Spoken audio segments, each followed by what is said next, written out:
Good evening, everybody. How art thee, or thou? I think it's thou. On this Wednesday night, we're back with some more casting creations episode. Let's see, we're on episode 5 now, right? 5? And the best part is there's tons of background laundry noise, but I don't think you can see it. So, tonight, we're going to be discussing various topics. Hello, Bass Boys behind the scenes. Let me know if you can hear me okay. I kind of always need someone else to audio check for me because I don't know what I sound like on your end. So, LJ Bates, thank you. Thank you so much. Glad you're a fan. Thank you so much for that. So, tonight, we're going to be talking about lure eyes. It was recently brought to my attention that my favorite, well, maybe not, okay, so not my favorite lure eye supplier, but the big one that supplies all of our bulk eyes for most of the, thank you, Bubba, thank you, for most of the market has in fact closed. Now, I know there is Chinese holiday can sometimes get in the way of some of these sellers. They will take a leave of absence for the Chinese holiday. That does not seem what this is, though. Looks like they're just straight up gone. And sorry, I'm got a little bit of crud here. So 20 people in the live so far. So hit the thumbs up right now. That will help boost this live stream and get us a little bit more engagement. Yeah, thank you, LJ Bates. Thank you so much. Thank you so much. Oh, my mom's in the chat. Hello, Mom. I was just video chatting my parents. So what's going on? And then the other topic of discussion, I think we'll talk about tariffs. Not in the way that you might think. We're not going to get overly political or tariffs good or bad. What do you think of Trump's administration imposing these worldwide tariffs? We're going to talk about how it might affect the lure vendor industry and some interesting things that I found out just kind of doing a little bit of homework on that subject. Hello, Harold. How are you, man? Yeah. Let's see. Make sure I haven't missed any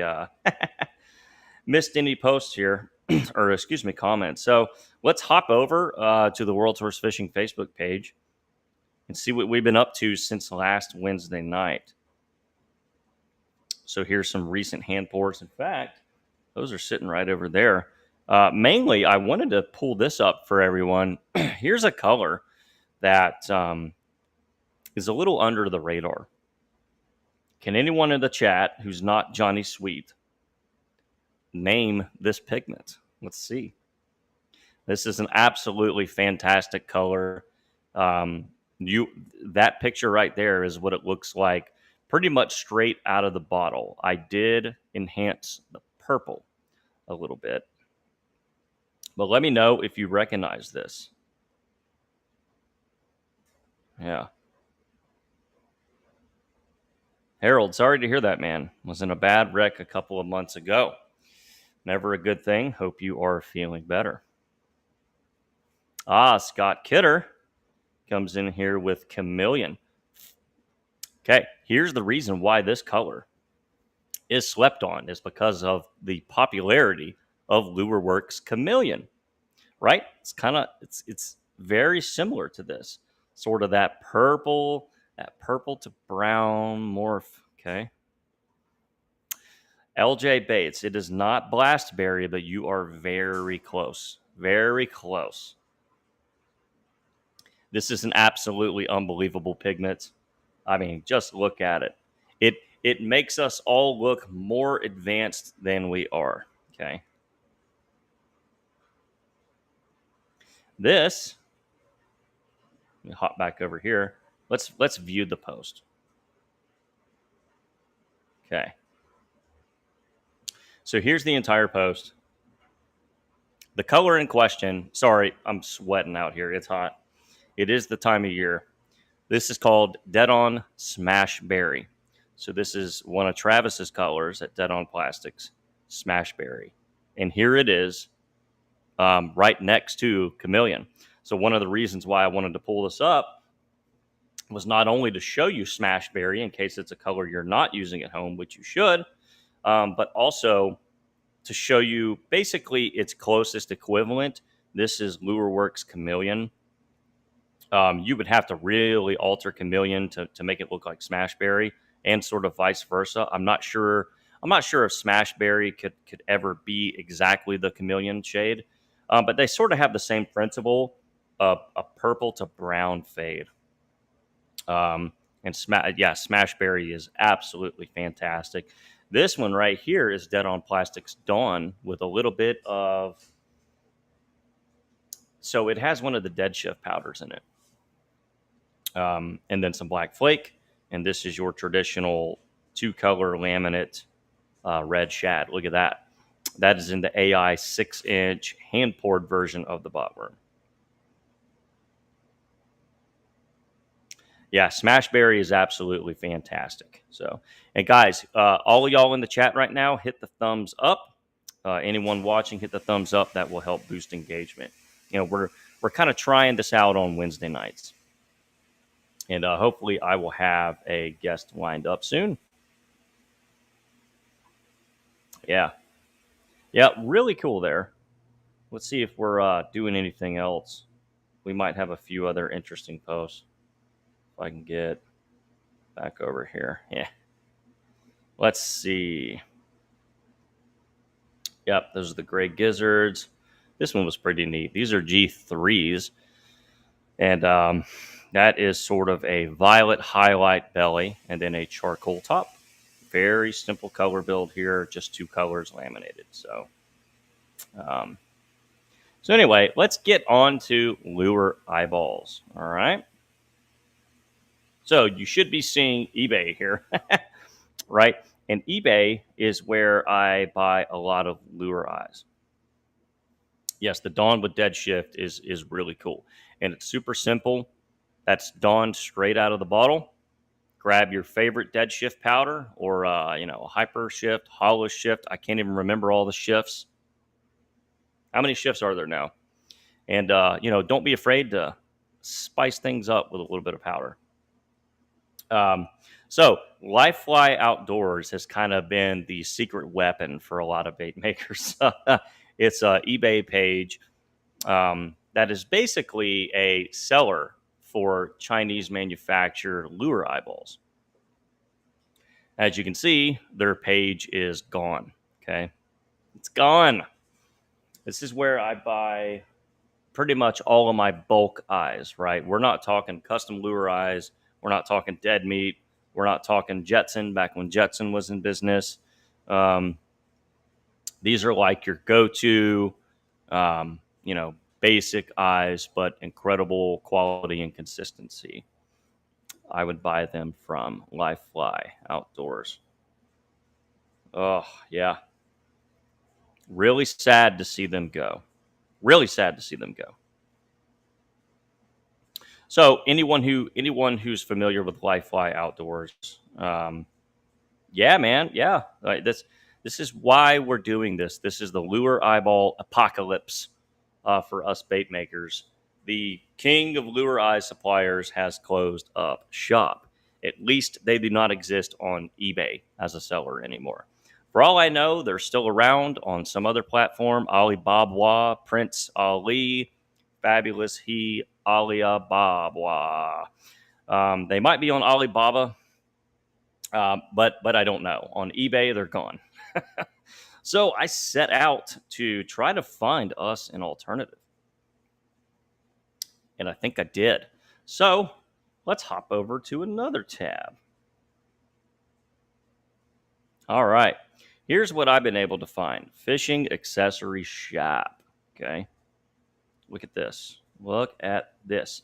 Now, they do kind of arrange things a little bit differently, but this is what I would consider the fish skull ice eye, okay, which Lifefly called real cold.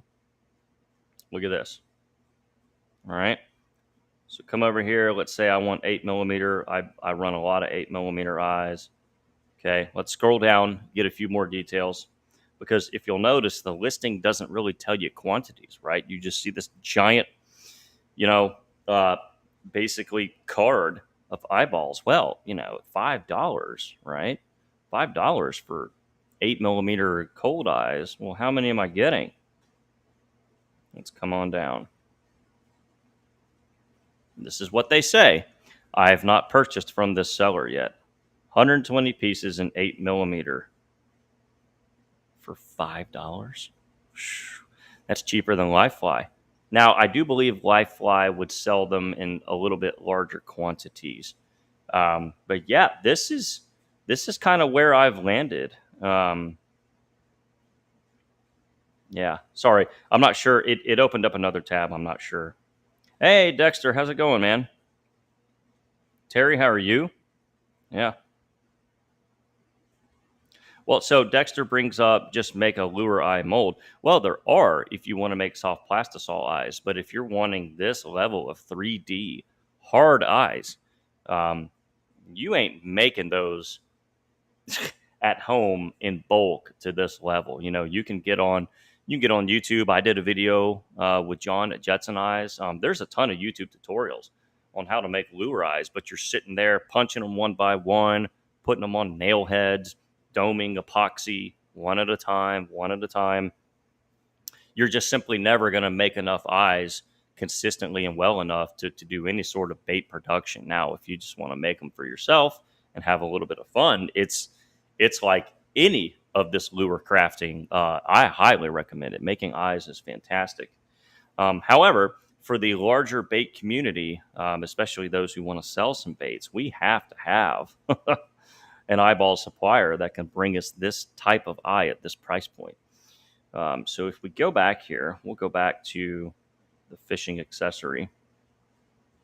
Right, those are eyeballs that I would use. I use those very often, as do I use these. This is what I would call the earth eye or real dark. Again, really good size. And anyone who's ever bought fish skull living eyes, those are basically repackaged these. This is just a seller selling more direct from the Chinese manufacturer, which opened up a whole nother rabbit hole. Where the heck are these eyes even made? And I think I found it. So we might look at that here in a minute too. Yeah. So yeah, here we go. And as you can see, they're even using the fish skull living eyes kind of names here to name these different eyes. Yeah. Yep. Fishing accessory shop. I'm very happy to have this. Sorry, I don't think I shared this tab. Yeah, these are eyes that I use all the time. Yeah, these real darks. Let me hop back in the chat here. Yeah. Oh, that was a good guess. MF Violet Grape. Mmm. Mmm. That's a color that I've never had. There's still so many MF colors that I never got around to, and now they're kind of gone. I don't really know what to do about it. Yeah.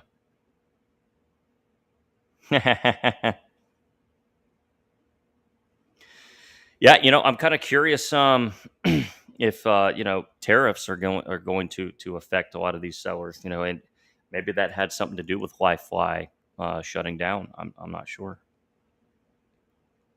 35 people in the chat, so let's get some more thumbs up on the video. Let's see.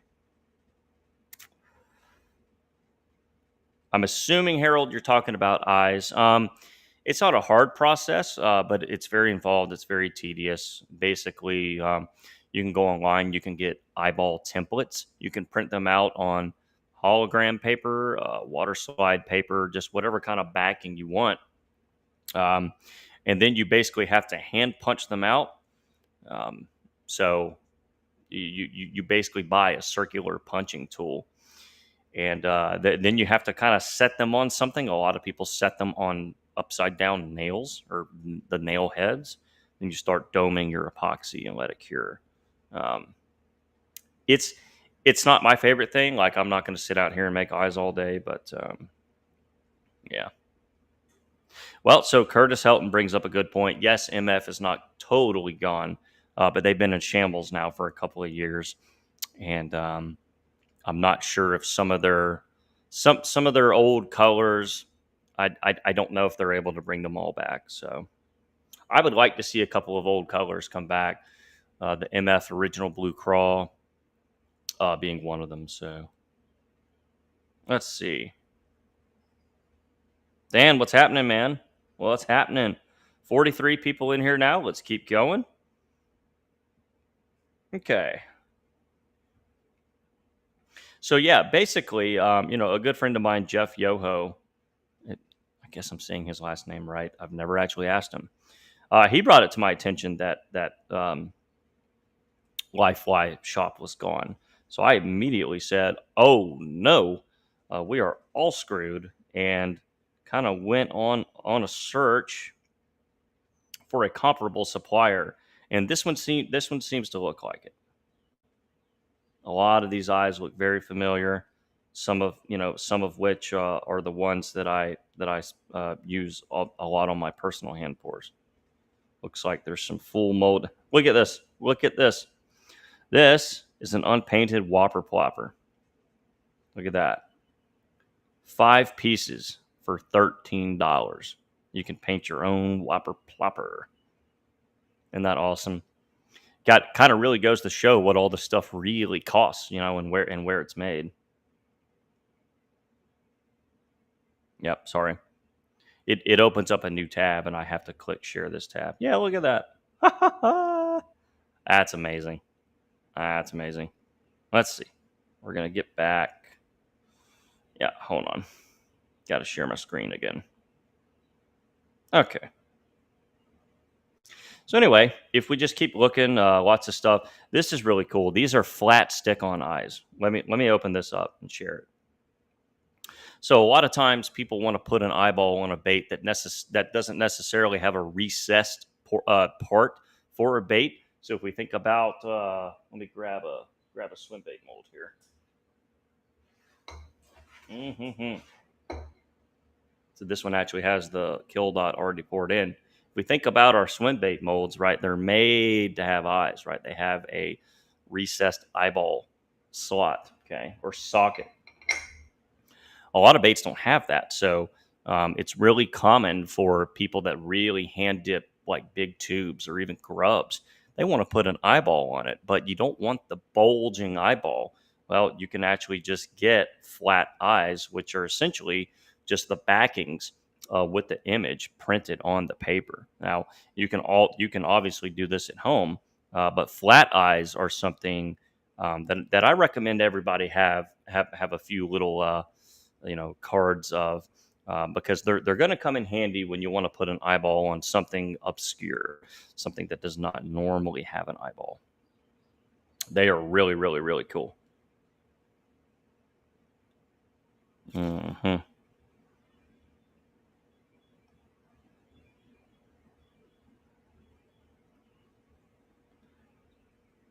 Yeah, yeah.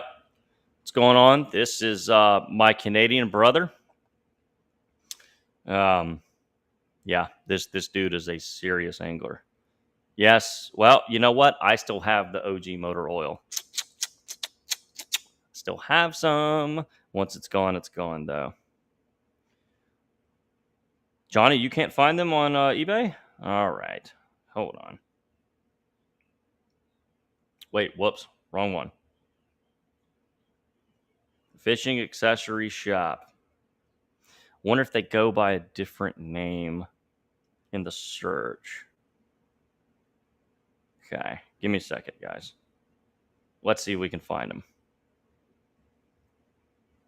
Gonna try something here. How did I find them? Just gonna do a quick search for 3D lure eyes. Here it is. Okay, let me share this tab. All right, here you go. Here's how you find them. I did a search for 3D lure eyes. It's this right here. I don't know why it's different. China Fishing Supplier 2012. Well, hold on. Let me open it. There it is. I opened that and look, there's the shop. Okay, interesting there. Interesting there. Okay, so you have to get to it. I guess a little bit different way there. Interesting. Okay. Okay. All right. Okay. So let me know if y'all saw that. How to get there, because this is important.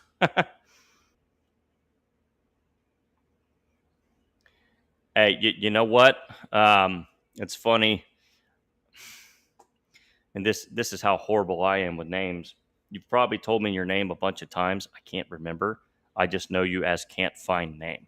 So it's kind of ironic that your name is can't find name, and I can't find your name. I can't remember it.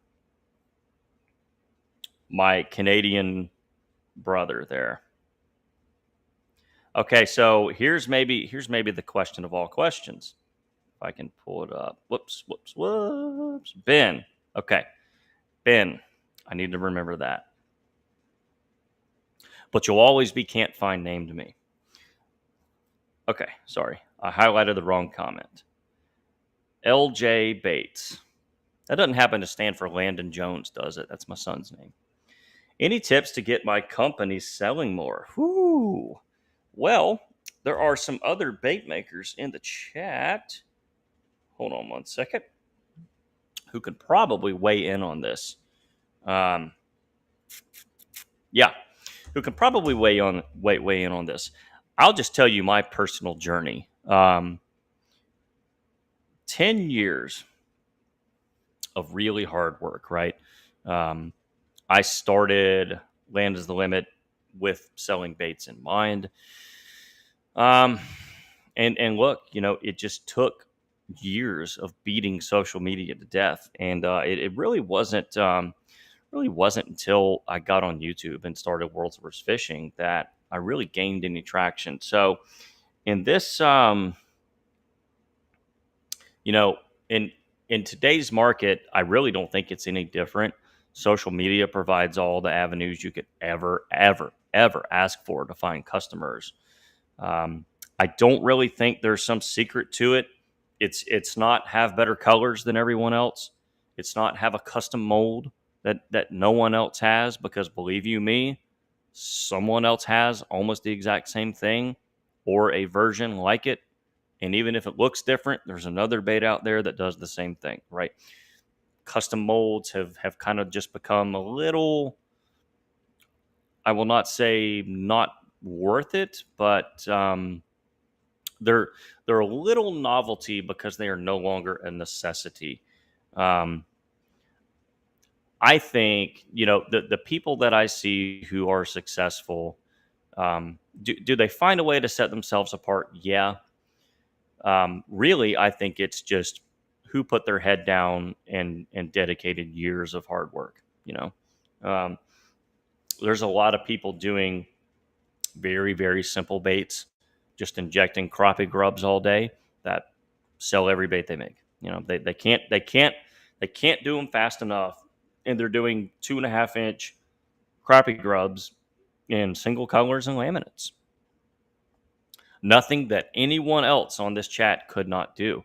But what they did is they put the time and effort and resources into building a brand, into building a reputation. There's not a secret. It's not become the most advanced hand pourer in the world. It's not get the coolest custom mold. I don't think that sets you apart anymore.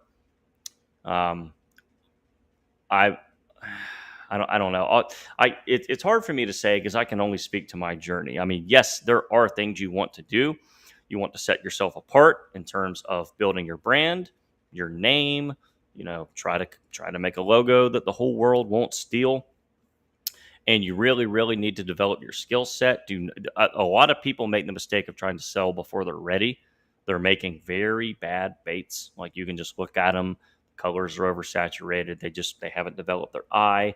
They have not developed their process, and that's what I was guilty of when I started. When I started my bait company, I wanted to sell, but before I was really there, my color catalog was very bad, very basic, and nobody was going to look at my stuff and be like, "Well, dang, I got to try those."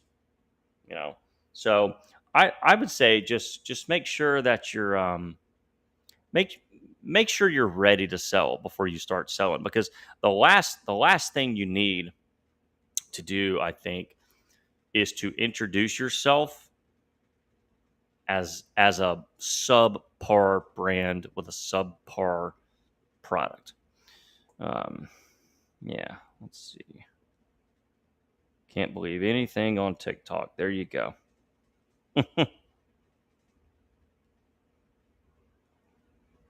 Yeah, TikTok is a very good market. Very good market. Yeah. 53 people in here. So let's get some more thumbs up. And please, if anybody has any questions or any topics that they want discussed in the chat, please drop them down. So here's something that I thought was pretty interesting. So, just on the topic of lure eyes, there's a website called madeinchina.com. Amazing. Okay. And one of the things I found was, if we look down here, OEM, right? That's what you're looking for. So I open this up. Okay. Let's go to this tab. Here's where this led me. Okay. Led me to a page like this. And this is sort of another Alibaba. Okay. Look at this. This company right here.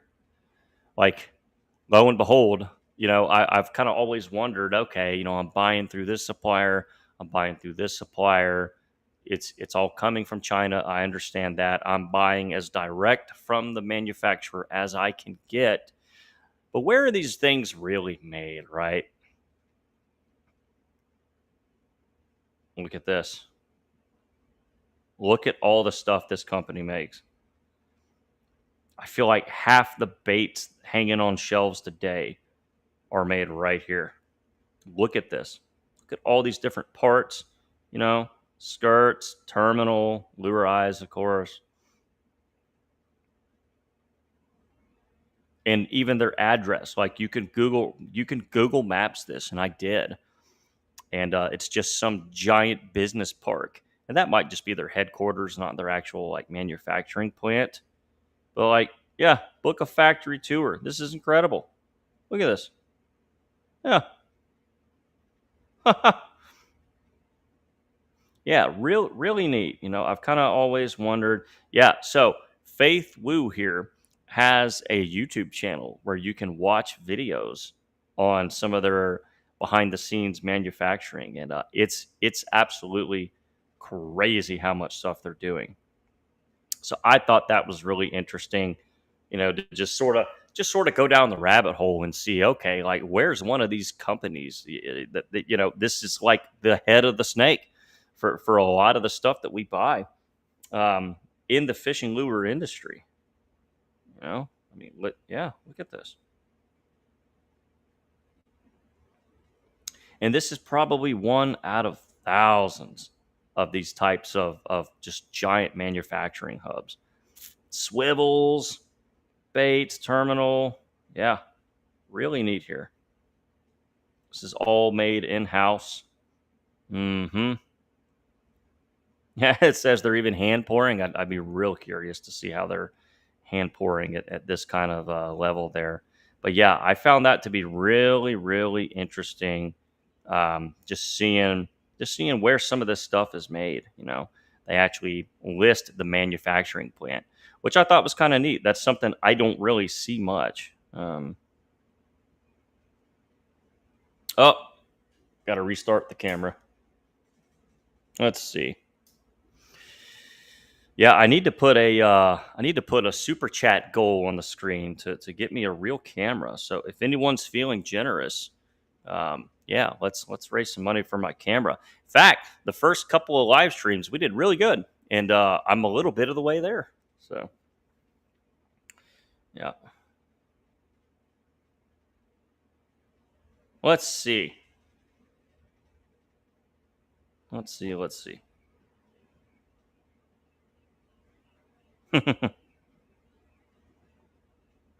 Yeah, yeah, some people definitely in the chat here about some tariff stuff. Hmm. Let's see. Oh, okay. Oh man, dude, thank you, thank you. Let me put this up on the screen. I'm trying to look through the trying to look through the comments here, and yeah, thank you so much for the super chat, Dexter. Um, let's see, you were talking about tariffs, right? American companies, yeah, continue to go bankrupt. Little guys can't compete. Yeah, well, I'd be curious to get your thoughts on that. If you ever want to be a guest on the show, please contact me privately. Just find me on Instagram or Facebook and message me, and yeah, we can get you on here, do the side by side podcast, and yeah, we can talk about the lure industry and where you see it going. And I'd be happy to get your thoughts on all of this. Oh no, man, no, yeah. Well, I'm glad you're here tonight. Of course, glad you made it. Glad you made it. Let's see. Trying to catch up on some comments here.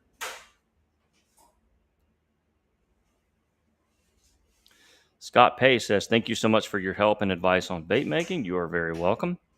You're the main reason I got started making baits for the public." Okay. Does that mean you sell or you make them and display them? Thanks again and keep up the good work. Thank you so much. Yeah. Yeah. What is it about the chatterbait that is patented? Because didn't Z-Man like bother Adam over at SDG over like his yeah, he was selling a bladed jig head, and because part of the jig head was attached to the blade a certain way, I had a problem with it. Yet you can go buy chatterbaits and make them and sell them. You can buy the terminal blanks. Yeah, I just don't know enough about that one. LJ, yes, of course. Yeah, just DM me. Yep. Dan, thank you so much, man. Thank you so much. Thank you so much for the super chat. That means a lot. Okay. Cannot connect directly to the hook eye. There it is. I knew it was some little teensy weensy detail that they were obsessing over. Just like the just like the Don Henley song "Into the Innocent" says, the lawyers dwell on small details. I really do. Let's see, Jordan Duncan. Did I miss the excise tax discussion? No, no, we have not had that yet. We have not had it yet. Not had it yet. Let's see. I do know that I need to hold on. I need to try to angle my fan to blow on me more because it is hot out here.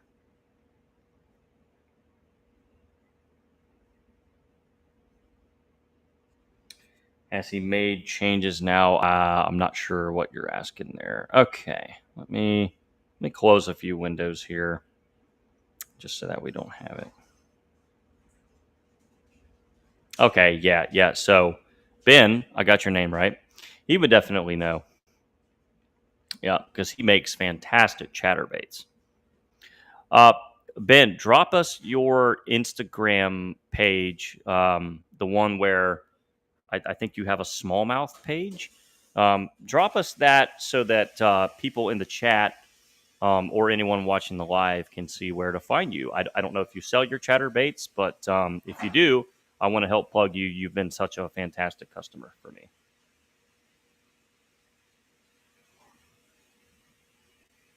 Thank you, Mr. Duncan. Thank you. Thank you.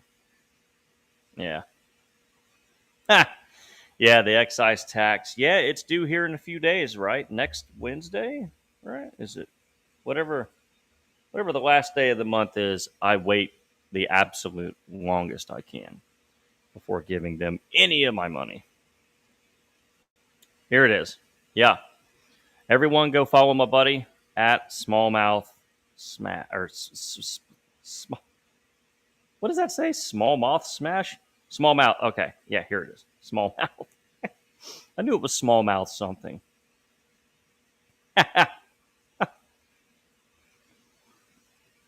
Yeah. So let's go into another topic. I need to pull up a page. Let's see.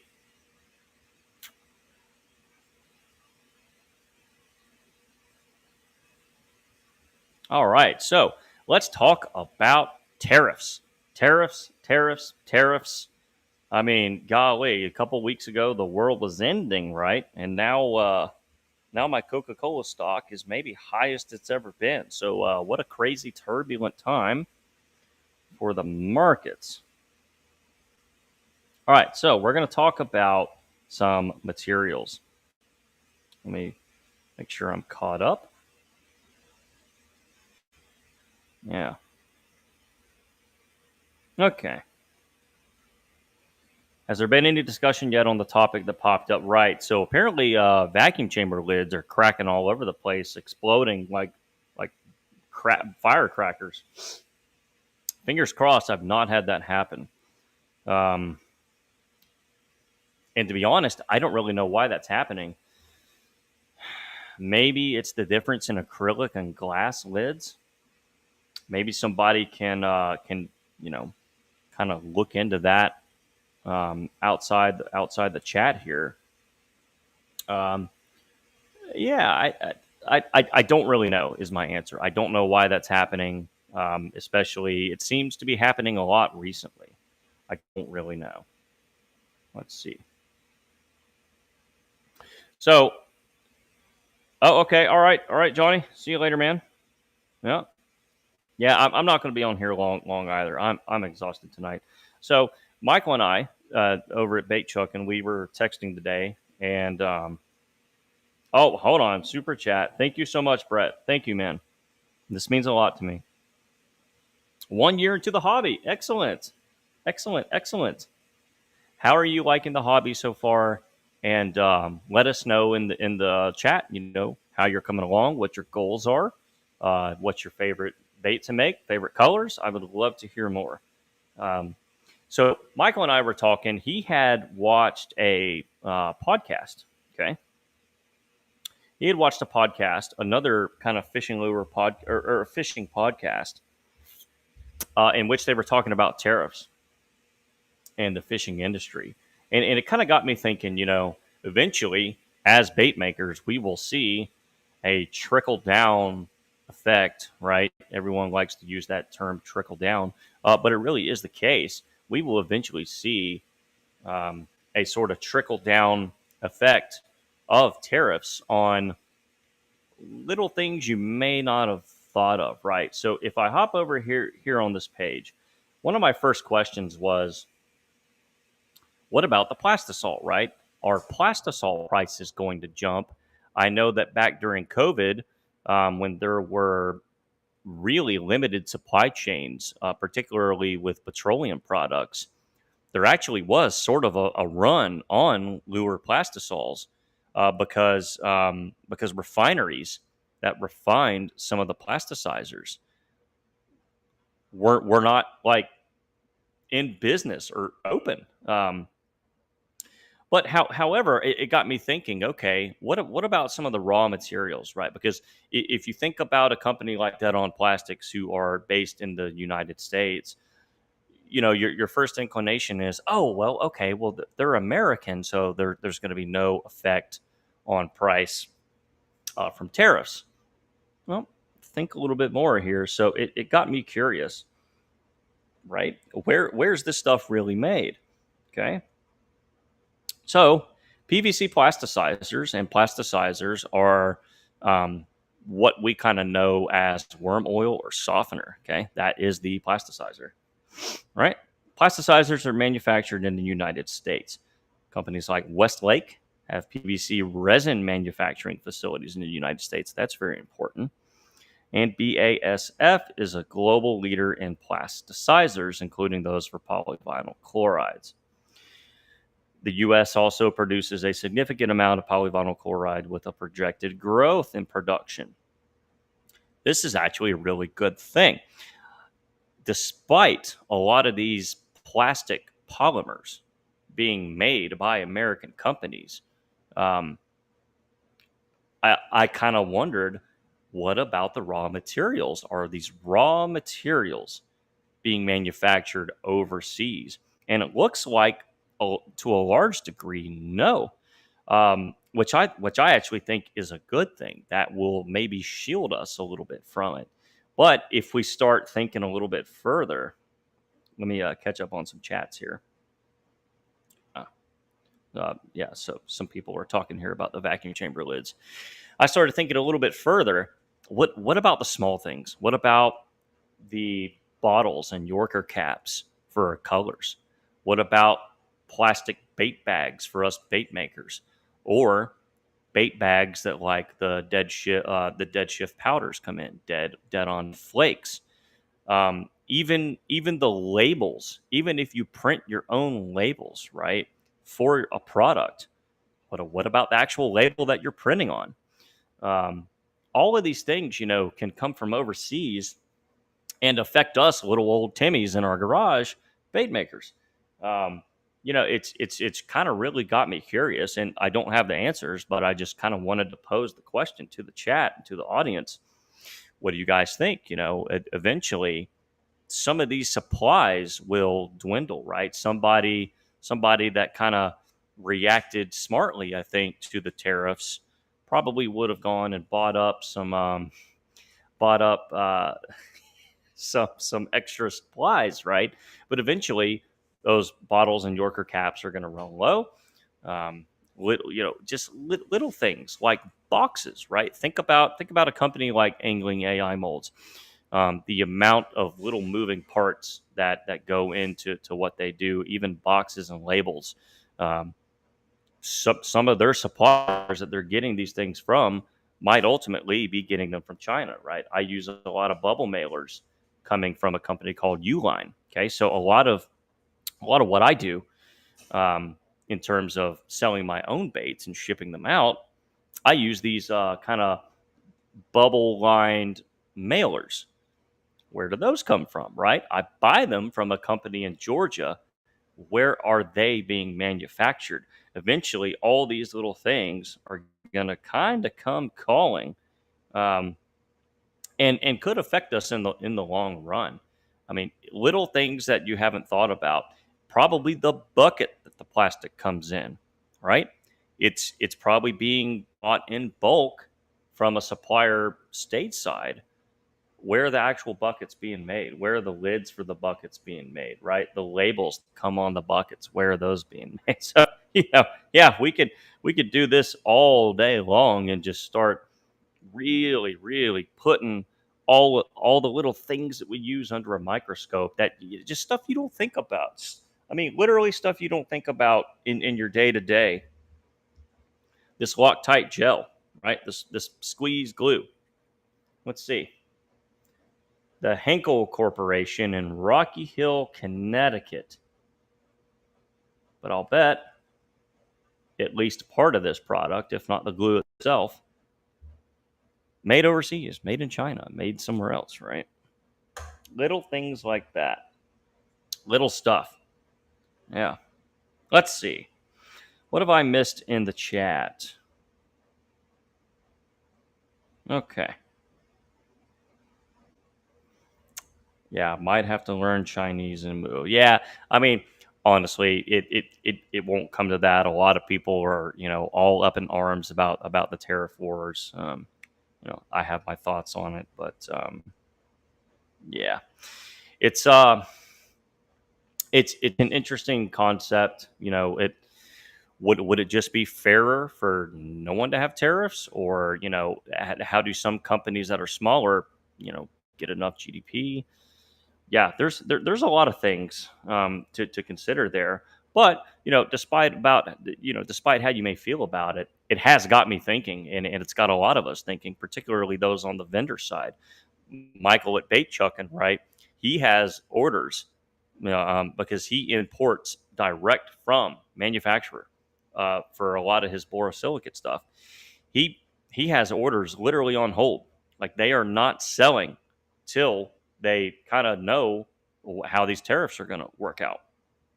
So not to put his business in jeopardy, or say anything that I'm not supposed to say, but yeah, like he's dealing with it. So I think we're all going to see that reflected at our level as the end user eventually, until it stops. So let's see.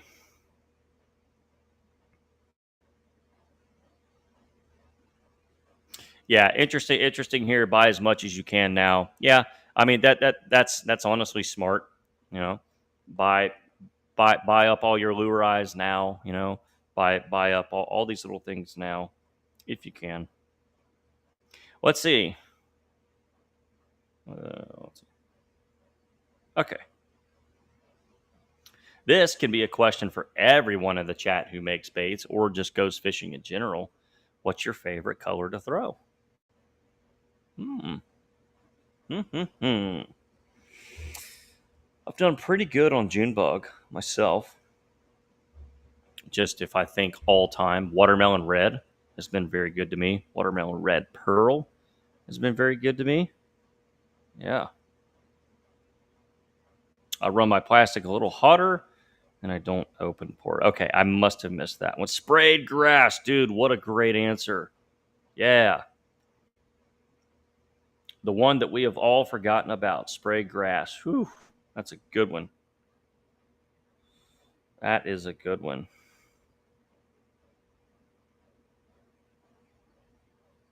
But yeah, it was interesting to watch a podcast.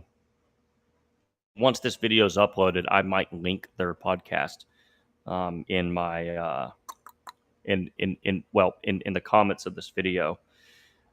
Some of them were not worried about tariffs at all. It's not gonna hit me because my product's made in the United States, right? We're an American made lure maker, but a lot of the parts that you use, even the packages on down to the glue, the lure eyes, right? We've been talking about eyes. So much of this stuff is made in China. The gloves you use are made overseas. If you paint hard baits, where's that airbrush coming from? Where are those paints coming from? It's all there somewhere, right? That's just the way it is, and there's not much we can do about that. Let's see. Let's head on over to the Dead On page here. Okay, Ben is active in the chat. That makes me happy, buddy. When are you going to take all them tracer shads fishing? I need to see some pictures. Yeah. Let's see. Yeah. Hey, how's it going, man? Yeah, it's been a while. It's been a while. Yeah, so here we have an opinion piece on it. Tariffs are paid by the customers. Yep. Yep. Double dipped on. America doesn't have the minerals. Been in the roofing business since 1999. Where are you located? Yep. Yep. Yep. Yeah. Let us know where you're located. Let's see. Electric Shad from the last video. Oh, you want some of those in tracers? Okay. All right. You know what? No problem. Coming right up. Easy peasy. Easy day. Easy day. Let's see. Let's come over here and see what some of y'all have been up to. Oh, Lord have mercy. Ugh. If anyone expects me to pour that, get prepared for disappointment. go over to media. Let's see what y'all been doing. Some good looking stuff here. This is interesting. Okay, little OG AI open pores here. Ugh, get past that one. Cincinnati. Oh, look at this. You know what this looks like? This looks like vinyl decals, like you would put on like a cup or something like that. Like, cut out of a silhouette machine. That is then applied to the exterior of the bait and clear dipped over. Pretty neat. Pretty neat. Detroit, okay. Oh, that's a cool shot. That's a cool shot. Yeah, this guy right here is like the shrimp king. See what I mean? He can do some scrimps. That's really good for not being MF motor oil. That's fantastic. Oh, gotta go past the videos. Look at that. That's a warmouth. That's a cool fish. Warmouth is a cool fish. Absolutely amazing. Let's see. Let's keep going. Out in California. All right. Yeah, you're already getting killed on taxes then. Ooh. Good Lord. When the fishing gets tough, spray grass. I love it. We all have that confidence color. Yes, spray grass is amazing. Yeah. I tell you a color that I really like, red bug, but I like it super dark. Like I'm adding black to cherry red and I'm making it almost like a dark plum. And instead of green flake, put some of that dead on water in there, that hologram blue flake. It's absolutely incredible. Absolutely incredible. Yeah. Let's see. So the woodsman here, are you having plastisol problems? I keep everything out of moisture. I shake mine well. Oh, you're not having plastisol problems. You've never had to use a vac chamber. That's impressive. That's impressive. If I only did injection, I would not use a vacuum chamber. By the time I'm just kind of ready to use it, pretty much all the bubbles are gone, and most of my injection colors do not involve super clear, super see-through stuff. So yeah, if I was not hand pouring really see-through colors that an air bubble is going to really show up bad in, especially a hand poured swim bait that someone's paying a premium for. If I wasn't worried about that, I would probably not mess with it anymore. Now, back when I was doing Lure Works Porosol, I had to do it even with injection. Just the plastic was very, very bubbly, very bubbly. Yeah.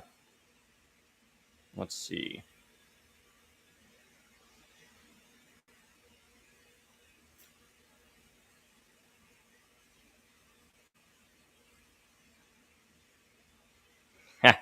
Nice little back and forth going on here. One thing I will probably not ever do is dabble into the political podcast arena.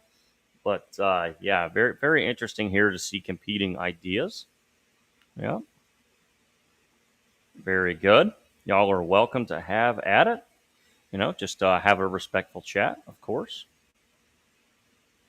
Yeah. Yeah. See, yeah, don't hand pour. Yeah, you can get away with it just fine. Just fine. Harold Morgan's confidence color is green pumpkin gold flake. Very nice. Very nice. That's very cool. Let's keep going here. Yeah. Yeah, okay. Yeah, here's that red bug I was talking about. Mm-hmm. Nice dark. That's pretty. Whoever did that, great job. Great job. Look at all the color they put into that bait. And the backwards eye is a nice touch. I don't have it in me to do it. It just feels wrong, but I really, really like the way that looks. Good job. Absolutely great pour. Look at that. That's monstrous.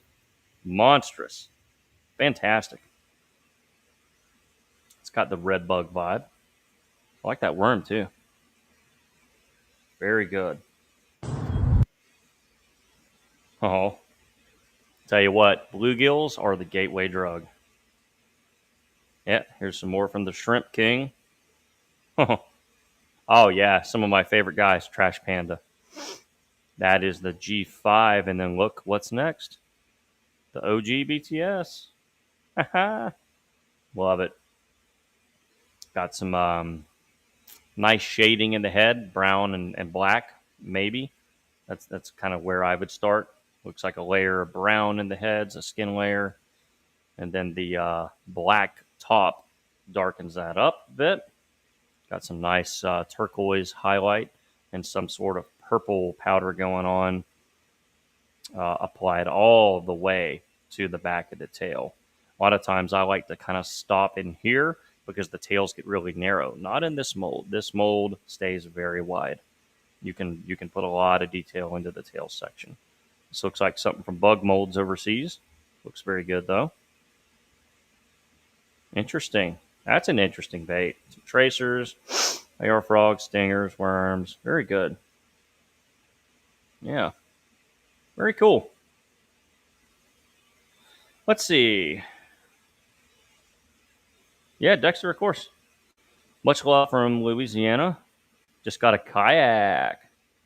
Videos have been entertaining. Thank you, man. One day you'll dive in the soft plastic bait making. Good man. You will enjoy it. I do think that you will enjoy it. Very much. Yeah. Yeah. Great striper color. Yeah. Hey, how's it going, man? Yeah, your brother is LJ Baits. Very cool. Very cool. Very nice.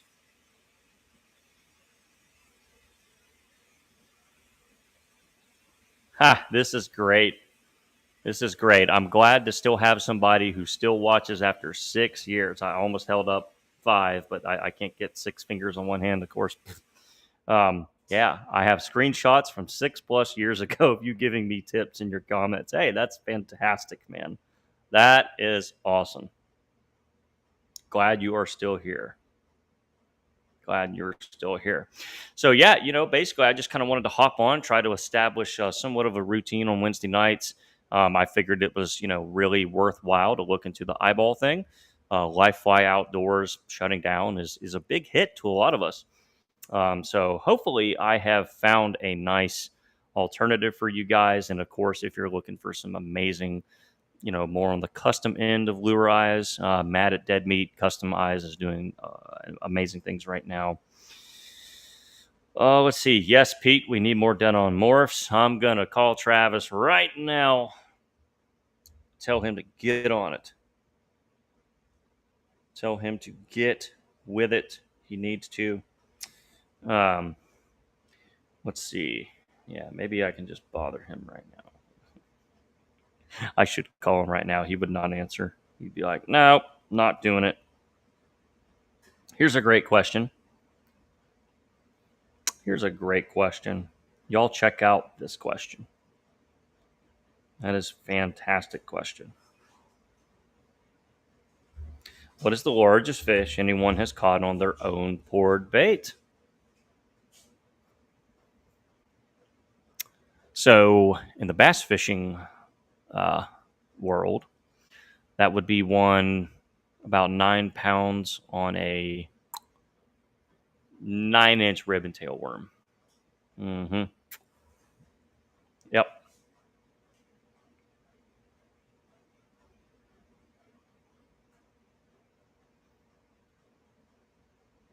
Let's see.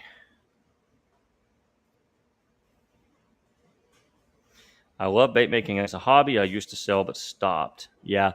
If you like fishing on the weekends, don't start a bait company. Take it from me. Take it from me. Yeah. First 10 pounder. Wow. That means you caught multiple 10 pounders. Amazing. What is the powder in the MF changeable colors? None. What they're doing is they're blending liquid pigments that are opposing, right? So if you think about the color wheel, gotta hold it up here. Opposing colors on the color wheel will give you that morph. Certain opposing colors. So it's just a really clever blend of two colors that don't mix, right? You have colors that are complementary, then the tertiary colors, then opposing colors. Uh-oh. Hey, Travis, how are you? Yep, so they are not powders at all. Travis Foreman says hello. How are you? Yep. Let's get some more thumbs up, okay? We still have quite a few people watching. Thank you all for being here. So Josh at AI Molds called me this afternoon. He has a very big, very exciting project coming up that he actually wants to fly back down here to do another joint video uh, production for this particular mold concept. Hopefully, we can work that out at the end of May. If not, I may have to wait till June. But I don't know. He might push up the launch before then. But that would be fantastic if we could do that again. That would be absolutely incredible if we could hook up another joint video.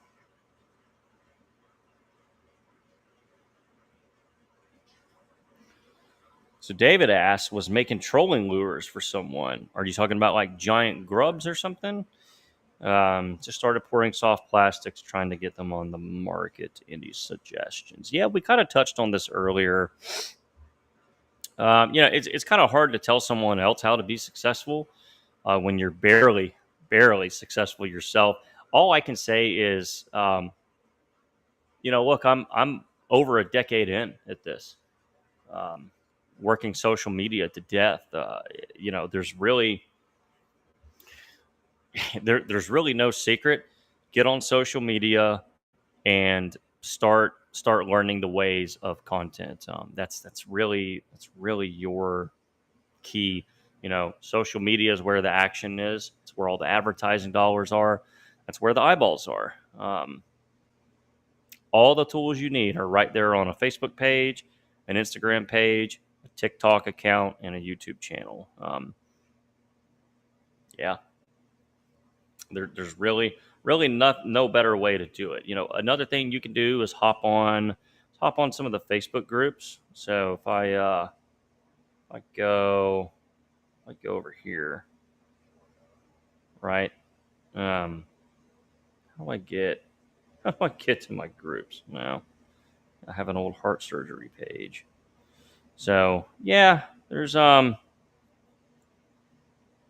yeah.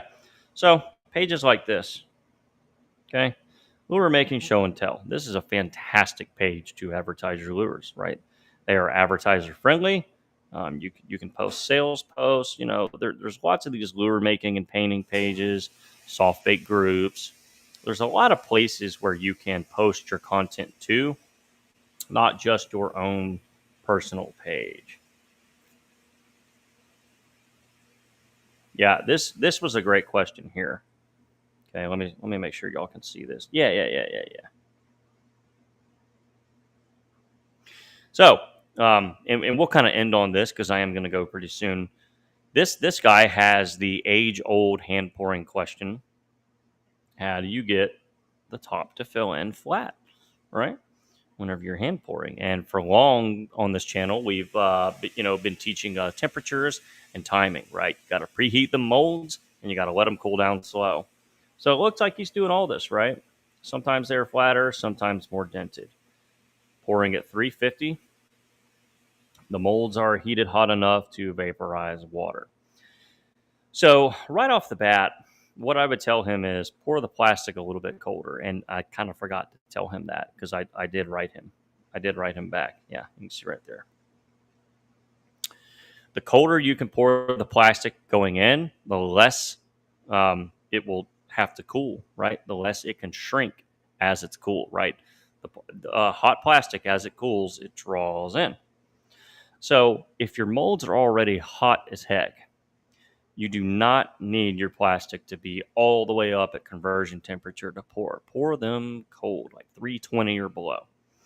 And then also, what I like to do, and I told him this, okay? What I like to go back and do is refill my cavities, okay? So let's say I'm doing this pour right here. I've got my belly color poured. I've got my middle color poured, and I'm pouring my top color. Let me get a cup for some demonstration purposes. Give me a second here. We're just going to do this the right way. Okay. I'm pouring my last color. It's hickory shad. And I'm pouring my top scuppernong color. All right. And I just got it filled in, right? I filled it all the way up. And I don't want to go any farther because I might overfill the mold. I'm not done. Okay. I'm not done yet. What you want to do is fill it all the way up to where you consider that cavity full. Then let it sit. And normally I'm pouring multiple cavities at once, right? So in the G5, I pour them in a set of 12. Okay. So I'm going to top off the first cavity, top off the next, the next, the next, the next. Once I've topped off 6 cavities, I come back. That plastic, whether you see it happening or not, does settle in just those few minutes, right? It will settle in. If you're pouring it from the front, some of that plastic will eventually settle in towards the back, leaving a little bit of volume left in the head. It's always right here up front where you're going to get that valley. By the time I'm done pouring all those cavities, I come back and I add a little bit more and just slightly dome the top. Okay. Don't be afraid to come back after you've topped them off and top them off again. Okay. I do this every single pour, every time. Doesn't matter if I feel like I topped it off perfect on the first pass. I always get down on eyeball level. I'll like squat by my table. I'll get down on eyeball level. And if it looks like it's flat, even with the top, it's not done. I'll go back and I'll slightly dome it. And if you're pouring your plastic at low enough temperatures, you can successfully dome a preheated mold. It won't just flow over the sides and spill out everywhere. So, this hand pouring is really hard for a reason. It takes a lot of experience, a lot of little, nuances like that. And it's a feel thing. It's a very visual art form. You will find ways to better your process. And so, yeah, that's what I would suggest, because a lot of people are having that problem at home.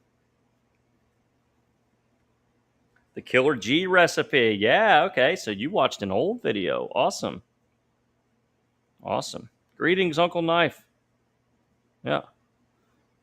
Thank you for watching that video. Okay. A little bit of grassroots sales here. And look, remember, guys, whenever you have a potential customer, okay, and I'm not going to, share a whole bunch of DMs on this. We shared a DM last week to just kind of talk about, how you should, interact with customers who maybe want too much personal information. Um, Always ask questions. Remember, anytime you're a small bait maker and you have a potential sale, right? You have a customer, somebody who's interested in the custom bait experience. That's exactly what you want to offer them. Don't just send them a price sheet or a color sheet and say, okay, yeah, 2 weeks wait or whatever. Ask questions, get them talking about themselves. Ask what kind of fish they like to fish for. What kind of colors do you throw in the past? Is there a certain, bait or size that you're interested in? Do you have any reference photos if they want you to match a color from another manufacturer that they already have, but they want it in your bait? Get them talking. Get them talking. That gets them excited. That lets them know that you are engaged with them as a customer. Offer them the custom buying experience that the store shelves cannot. That is your ace in the hole. Always. Good lures are worth the wait. Yeah. And also, same goes for good customer service. That is now, back to last week's point, don't give out your personal cell number all over the place, but ask questions, engage the customer. That's how you get repeat business. That's how you get that sale. Yeah, I would just encourage you to remember You can do something that the big box brands cannot. You can offer the custom experience, and that really is very valuable to a lot of people. They would not be coming to a small bait maker if they didn't care about that kind of thing. It's not always just cut and dry. I like your baits. Send me a price. Yeah, some people, that's all they need to get the sale, if they really like what you're doing. But building that rapport, right? Building that relationship, getting somebody to tell you what they want can only better the situation for everybody, without doubt. Yeah. So, guys, earlier, wow, thank y'all so much for the generous super chats. That means a lot. I'm glad y'all are here to begin with, but kind of donating to the material here, to the content. That's means a lot to me, guys. Let's see. Triple C fishing. Oh, where you at? Did I miss you? Hey, what's going on in the house? I was hoping Michael would jump in too, but it's probably only like 3 p.m. over there where he's at.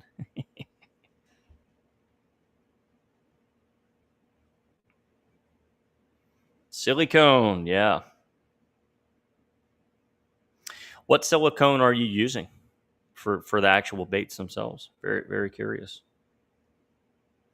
Hello from a beginner in Michigan. Hey, good place to be if you're a soft bait maker is Michigan, home of the dorks at Dead on Plastics and the cool people over at AI Molds. Very cool. Very cool.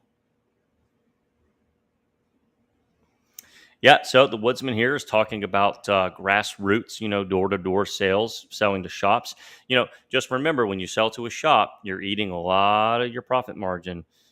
So I think you definitely want to try to do as much, business to customer direct as you can. Simply for that reason, if you're a small business, we simply cannot produce our products at these bare bones costs, like you saw in on that Chinese website. We simply cannot eat margins as well as these big companies. So just something to keep in mind. Yeah, Michael's been pretty busy. He's been moving, and he told me that Wednesday nights he has a lot of he has a lot of meetings and stuff. So yeah, yep. Hmm.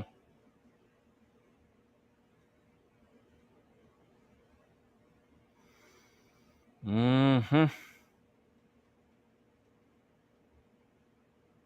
You're only 45 minutes from both places. Whew, that's a dangerous place to be. You are flirting with disaster, my friend, being that close to both of those locations. Phew. That is that is incredible.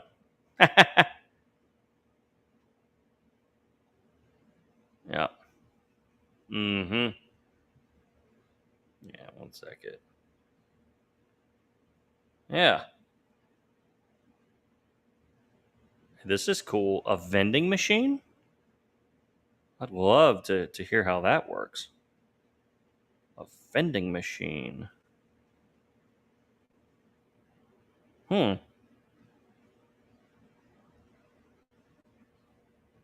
Interesting. Let's see. Yeah. We're about to hop off, guys. Oh my gosh, was just at DOP today. Next time you're there, tell them that the Ginger Ninja says that they are dorks. Do it. Do it if you're cool. That's funny. Yeah, I don't know how you resist yourself.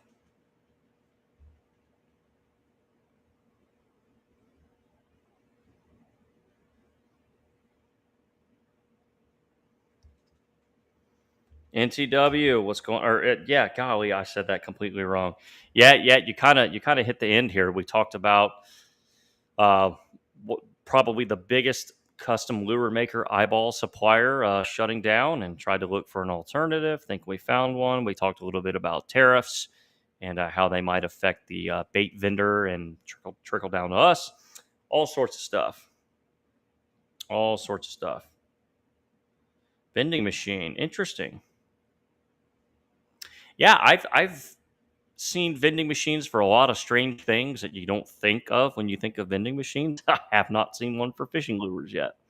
That is super cool. That is really neat. Huh.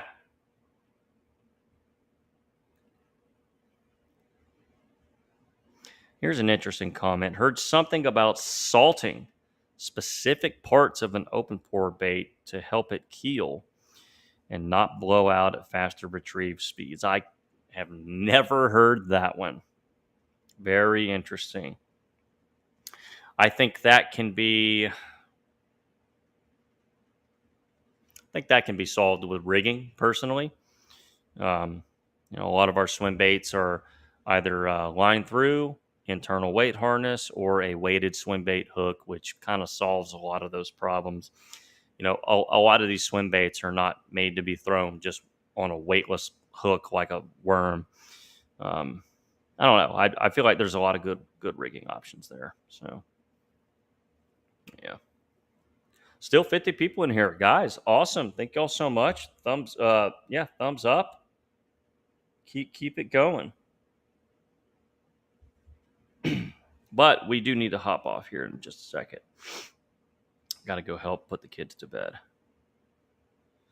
Let's see. M&M Outdoors. Good question. What plastic would you start with from DOP?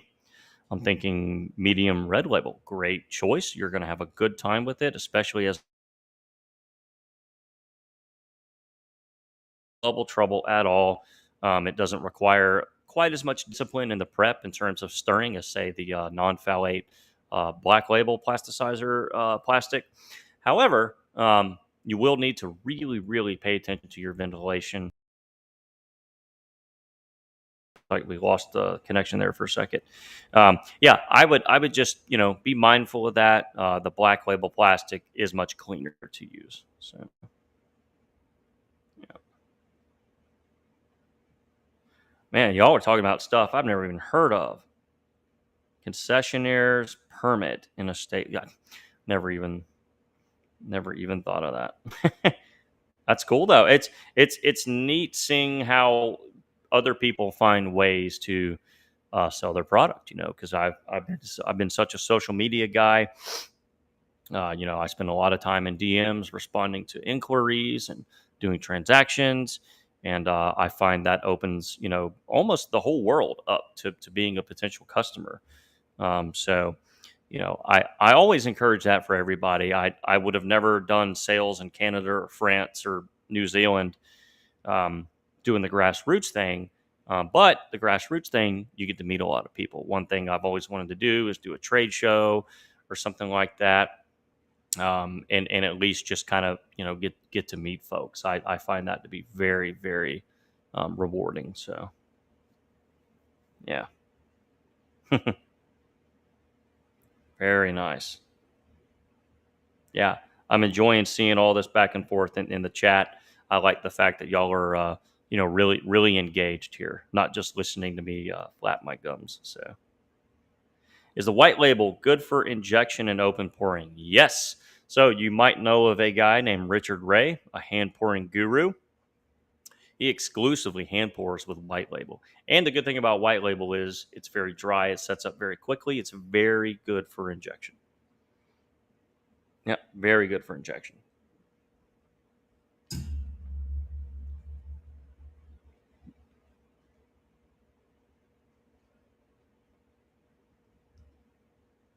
All right. Well, we are out of here, y'all, an hour and 20 minutes. I appreciate the super chats very much.